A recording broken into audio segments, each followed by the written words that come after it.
Ravi, Priya, Akash, and Tanvi were the best of friends. They loved a good adventure. One day, Akash came to them with a thrilling idea. Let's explore the abandoned Kali mansion, He said, his eyes gleaming with excitement. Priya, the logical one, raised an eyebrow. Isn't it supposed to be haunted? People say it's cursed. Ravi, the skeptic, scoffed. Cursed? Don't be ridiculous, it's just an old house. Tanvi, the sensitive one, felt a shiver run down her spine.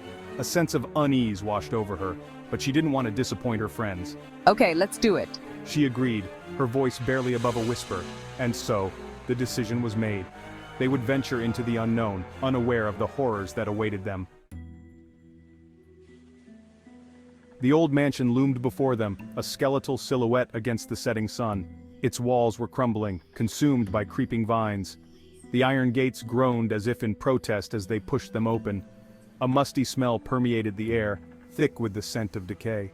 The silence was heavy, broken only by the rustling of leaves and the distant cawing of crows.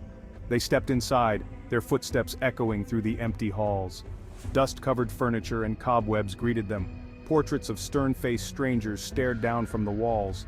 As they ventured deeper into the mansion, a sense of dread began to creep upon them. In a dusty attic, they stumbled upon a wooden chest tucked away in a corner.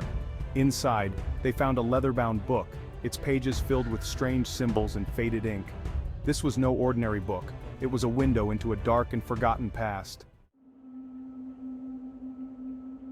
The book, as they soon discovered, was a chronicle of the mansion's sinister history. It spoke of a powerful priestess, Kali, who had once lived within its walls. She was said to have made a pact with dark forces, granting her immortality in exchange for her soul. But her reign of power was cut short when she was betrayed by her lover and entombed within the mansion's depths. Her vengeful spirit, unable to find peace, cursed the mansion, vowing to punish anyone who dared to disturb her slumber. The book also spoke of a ritual, a way to appease Kali's wrath and break the curse. But the ritual was dangerous, requiring a blood sacrifice and the chanting of ancient incantations. As they read the words, a cold breeze swept through the attic, extinguishing their lantern and plunging them into darkness. A sense of unease settled upon them, heavier than before. A blood-curdling scream pierced the silence. Tanvi, her eyes wide with terror, pointed to the far end of the attic. A shadowy figure, its eyes glowing an eerie red, stood there watching them. Panic surged through them. They stumbled back, their hearts pounding in their chests. The figure glided towards them, its form shifting and swirling like smoke.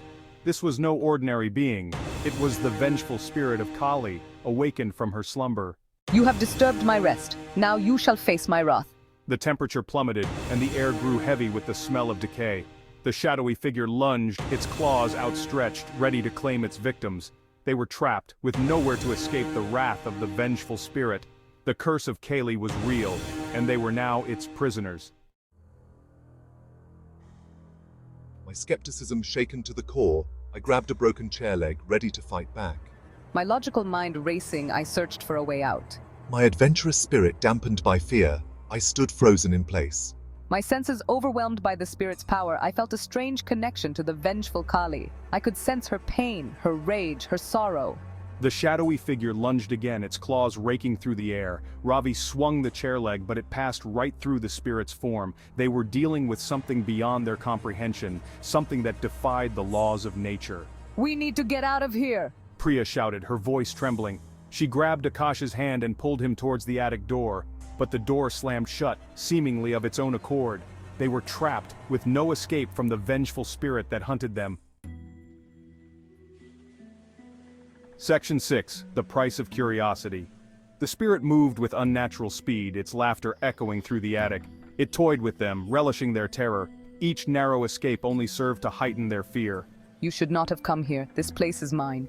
You are trespassing on sacred ground. Ravi's defiance crumbled. We didn't know. We didn't mean to disturb you. The spirit's laughter grew louder, echoing through the halls of the mansion. Ignorance is no excuse. You will pay the price for your curiosity. The weight of their situation crashed down upon them. They had stumbled into something ancient and powerful, something that could destroy them. Their only hope lay in the ritual described in the book, but would they have the courage to perform it? Section 7.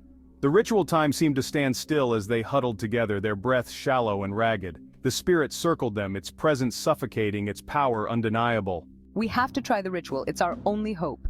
Akash, his voice shaking, nodded in agreement. We have to do something, anything to stop this. With trembling hands, they gathered around the dusty book, their eyes scanning the faded script. The ritual was complex, filled with arcane symbols and ancient incantations. They knew that one wrong move, one mispronounced word, could have disastrous consequences. But they were desperate, clinging to this last shred of hope. Section 8, Freedom or Doom. As they began the ritual, the air crackled with energy. The temperature plummeted and the shadows in the room seemed to writhe and twist. The spirit watched them, its glowing red eyes boring into their souls.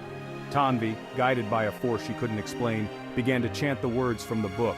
Her voice, though trembling at first, grew stronger with each passing moment. The words resonated through the room, ancient and powerful. The spirit lunged, its claws outstretched, but an invisible barrier held it back.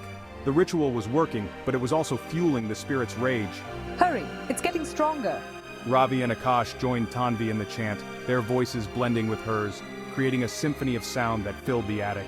The room pulsed with energy, the air thick with anticipation. Section 9. The Lingering Fear. The shadowy figure shrieked in fury as the ritual reached its climax. The mansion trembled, as if shaken to its very core. Then, with a blinding flash of light, the spirit vanished. Silence descended upon the attic, heavy and absolute.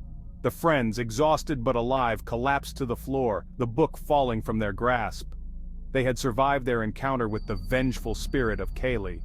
They stumbled out of the mansion and into the night, the horrors they had witnessed etched into their minds. As they made their way back through the woods, they couldn't shake the feeling that something was watching them.